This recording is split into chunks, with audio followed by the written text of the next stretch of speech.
আসসালামু আলাইকুম প্রিয় দর্শক। বঙ্গবীর কাদের সিদ্দিকী বীর মুক্তিযোদ্ধা এবং উনি কৃষক শ্রমিক জনতা লীগের প্রতিষ্ঠাতা সভাপতি। তিনি বলেছেন যে শিগগিরই আওয়ামী লীগ তার পজিশনে ফিরবে। এই বক্তব্যটা নিয়ে বেশ আলোচনা হচ্ছে। আমি নিজেও এটা নিয়ে একটু কথা বলতে চাই। এই বঙ্গবীর কাদের সিদ্দিকী সম্পর্কে আপনারা সবাই জানেন, ওনাকে নতুন করে পরিচয় করে দেওয়ার কিছু নেই। ওনার মুক্তিযুদ্ধে যে বিশাল অবদান, সেই অবদানও অতুলনীয় অবদান ওনার। কিন্তু তারপর আমরা দেখেছি যে উনি একসময় আওয়ামী লীগ করতেন, আওয়ামী লীগের এমপিও হয়েছিলেন, তারপর উনি আওয়ামী লীগ ত্যাগ করেছেন। তার বিভিন্ন সময় আমরা শুনেছি যে উনি আবার আওয়ামী লীগে ব্যাক করতে পারেন, করার চেষ্টাও দু একবার করেছিলেন কিনা জানি না, তো শোনা গিয়েছিল উনি চেষ্টা করেছিলেন। শেষ পর্যন্ত আওয়ামী লীগে ওনার আর ফেরা হয়নি। শেখ হাসিনার সঙ্গে ওনার বিরোধ ছিল, আবার শেখ হাসিনাকে উনি তার বোন হিসেবেও মানতেন এবং ডাকতেন। এক বিচিত্র চরিত্র ওনার। তবে ওনার পার্সোনালিটি এটা শ্রদ্ধা করার মতো, এবং সবসময় উনি কথা বলতে যে কারোকে সমীহ করে কথা বলেন এমনটা আমার কখনো মনে হয়নি। যেটা উনি ভালো বুঝেন সেটাই বলেন এবং বেশ দৃঢ়তার সঙ্গেই বলেন। ওনার মাঝে কিছু কর্মকাণ্ড নিয়ে আমার নিজের মনে খুব দুঃখ ছিল। সেটা হলো উনি মাঝখানে জামাত সংশ্লিষ্টতার অভিযোগ ওনার বিরুদ্ধে উঠেছিল। উনি জামাতের পত্রিকায় লিখতেন, উনি জামাতের টেলিভিশনে অনুষ্ঠান উপস্থাপনা করতেন, এগুলো নিয়ে বেশ বিতর্ক হয়েছিল। এবং অনেকে এমনও বলেছিলেন যে এইগুলি করার পেছনে নাকি ওনার বেশ নগদ প্রাপ্তির কিছু ব্যাপার স্যাপার কাজ করেছিল। যাক, সেগুলি এক কথা, অত দীর্ঘ আলোচনায় যাচ্ছি না।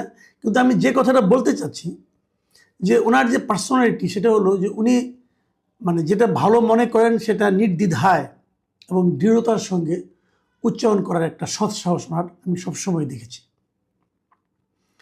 সেই কাদের সিদ্দিকী বলেছেন, কালের কণ্ঠের একটা অনলাইন টক শো আছে, সেই টক শোতে যে উনি এ কথাগুলি বলেছেন। উনি কি বলেছেন সেটা আমি আপনাদেরকে একটু ওনার কথা থেকে পড়ে শোনাই।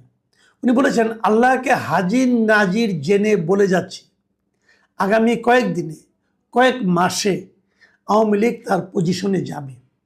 কিন্তু শেখ হাসিনার নেতৃত্বে আওয়ামী লীগ যা করে গদিচ্যুত হয়েছে, তা যদি করে আওয়ামী লীগ আবার ডুববে।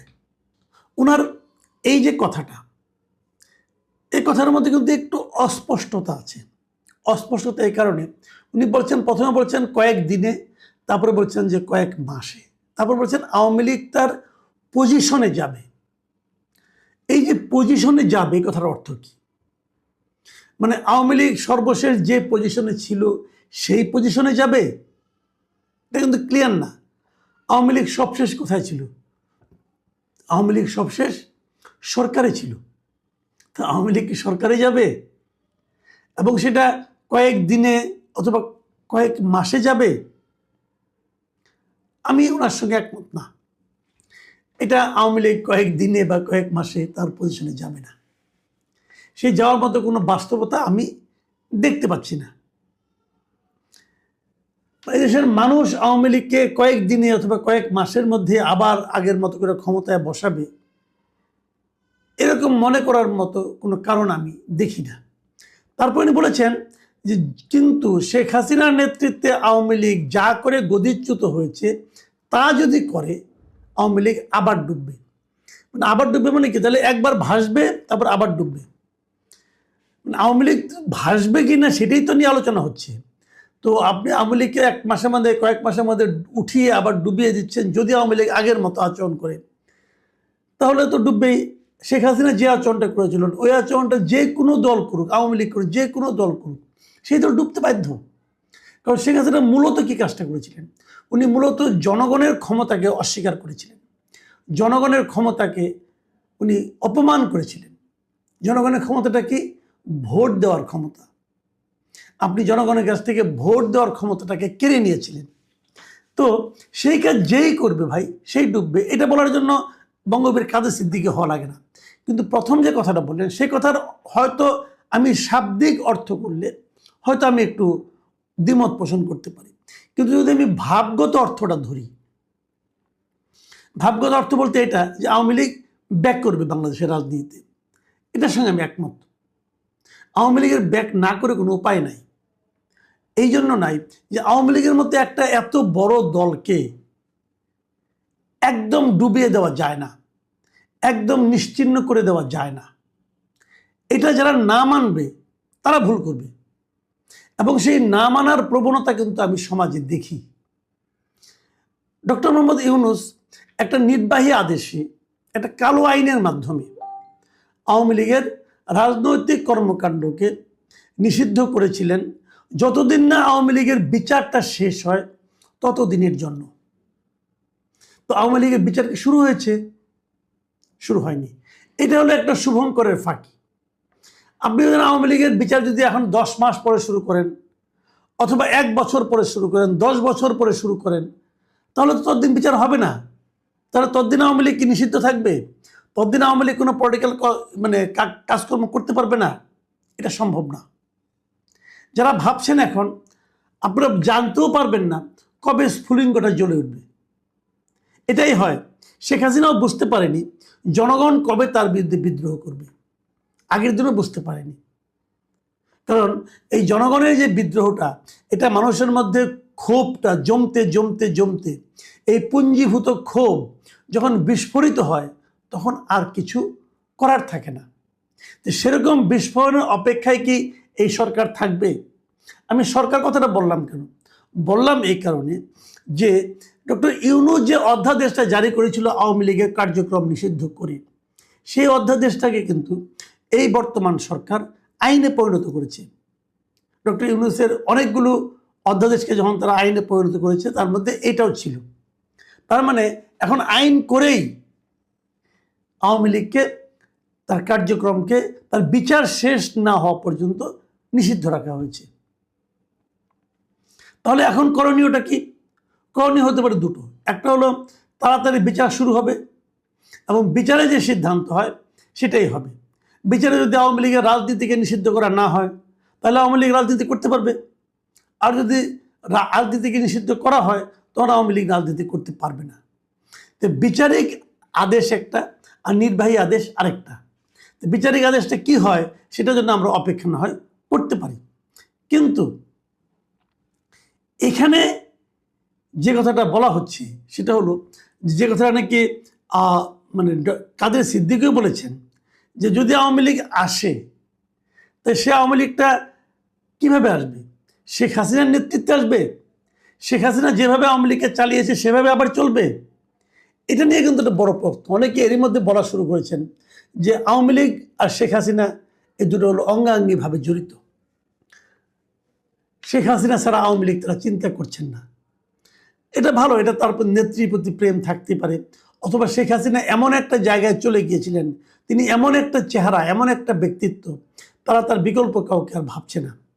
এটাও তাদের চিন্তা, নেতৃবৃন্দের প্রতি কর্মী সমর্থকদের যে আস্থা বিশ্বাস, হয়তো সে কারণে।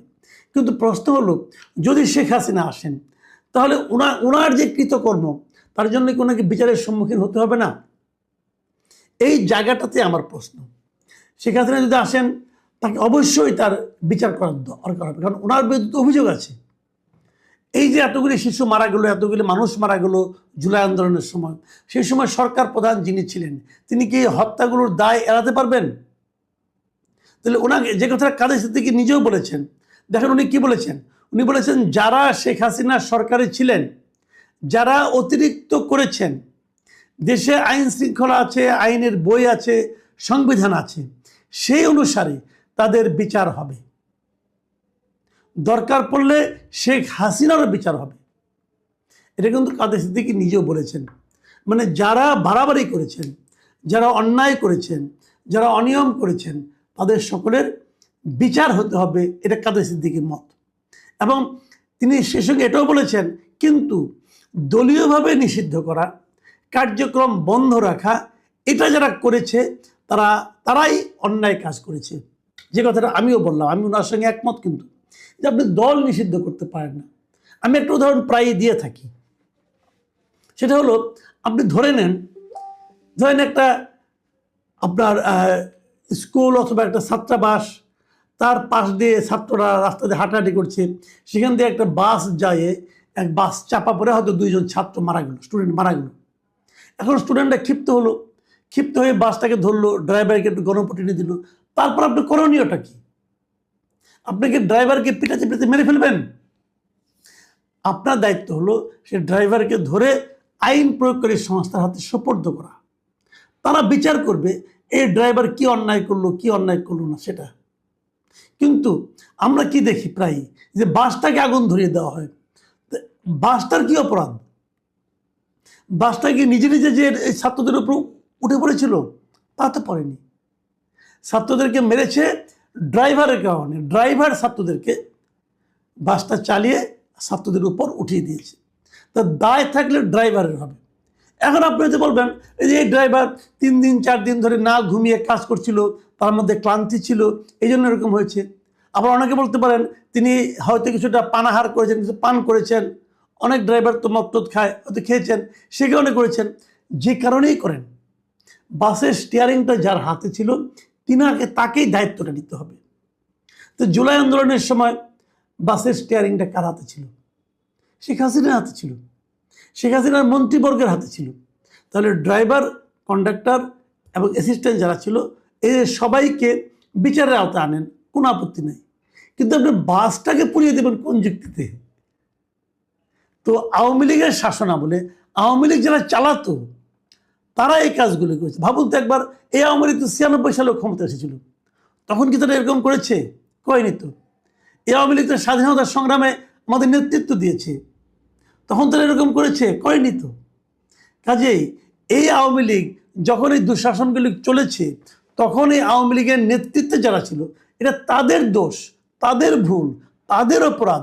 আপনারা তাদের বিচার করেন।